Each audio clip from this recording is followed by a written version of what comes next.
The timing of my deposition, which I had been told could last 8 hours or more, works to my advantage. It's difficult to schedule a bunch of lawyers together before 1 in the afternoon, so I have time to gather myself. At 11:30, I park at my attorney's office. I have time to walk along the Willamette River and listen to my music and look across at Kaiser Hospital, where my oldest daughter was born. That's so cool. Scary, but cool. We were 22 at the time and still babies ourselves. It helps me to think of my family. Even though my abuse took place in this city, so did many other major events in my life.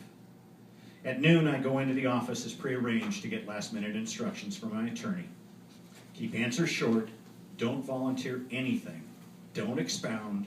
The best answers are yes, no, and I don't recall. This is not the time to tell your story. That comes when we get a jury. Be honest. They will try to trip you up by asking the same question differently. The best way to not get confused is to just tell the truth. He closes by telling me the opposing attorney can ask anything he wants. There is no judge to stop him, and my attorney cannot say a word. If things get desperate, he can call for a break so we can go outside the room and talk. This is not quite what I envisioned.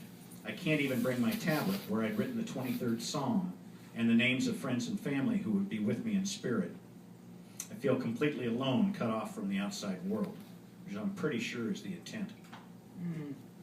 The week before, my counselor had asked me to visualize what would help me make me feel safe in a potentially hostile setting. I came up with a suit of armor. The lawyers couldn't get to me, and I could always lower the face guard so they couldn't even see me. We had discussed the setting's power differential and its similarity to being abused and made to feel vulnerable. Revictimization was her term for it. Unfortunately, I'm sure that this process alone would keep some victims from coming forward. When I walked into the room, I was overwhelmed. I expected to see a couple of church attorneys and my attorney, but all 10 seats at the conference table were taken. They brought everybody they could find, at least 4 attorneys, the bishop, an accountant or 2, and a court reporter. Gang rape is the term that comes to my mind, except only one of their attorneys could play the role of inquisitor. He does the job while the others watch. His questions range from was I sexually active in high school, outside of the abuse of course, to hadn't I lived a pretty successful life. What do I really have to complain about? He doesn't ask many questions about the abuse itself. Primarily, he wants everybody to see what a great life I've had. And he obviously had talked to people I had worked with in the past, and they'd confirmed his game plan, because of course they knew me so well. This interrogation is carried out with more smiles and nicey-nice than you can possibly imagine. 4+ hours later, one of the spectator attorneys had another appointment to go to, so our little gathering comes to an abrupt end. Peaches and Cream, aka Interrogator, puts me on notice that he has not yet done questioning me, and depending on how things go, he would need another appointment to finish. Afterwards, my attorney tells me I did an excellent job, as good as he's seen. Imagine the emotional state of someone who has been badgered for over 4 hours with 10 other people watching. I feel catatonic, drained, and empty. What I'd like to ask every attorney and judge, isn't there a way to change this system to make it easier on the victim? Perhaps limit the interrogation parameters or allow an advocate appointed by the court to sit beside the accused. I know of a movement in legal circles called collaborative family law.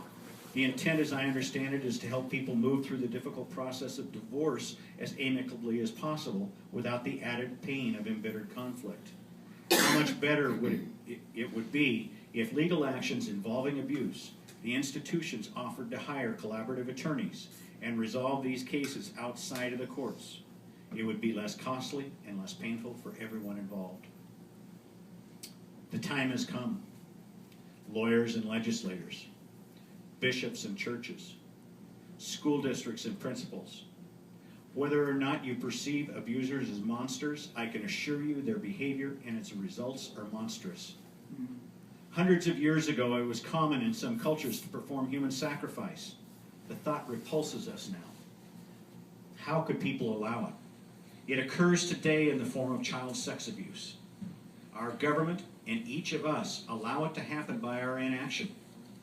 The destruction of life, Motive and purpose could not be more complete than if you drained the blood of a child and replaced it with fear, dread, mistrust, and loneliness.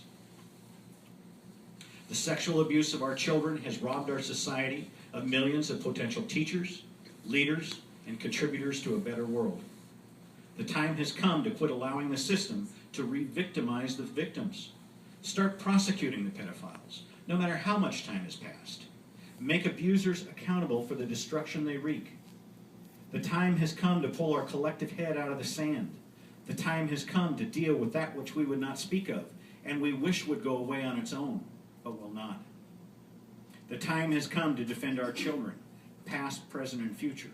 Fulfill our moral obligation to those who are most vulnerable and valuable, our children.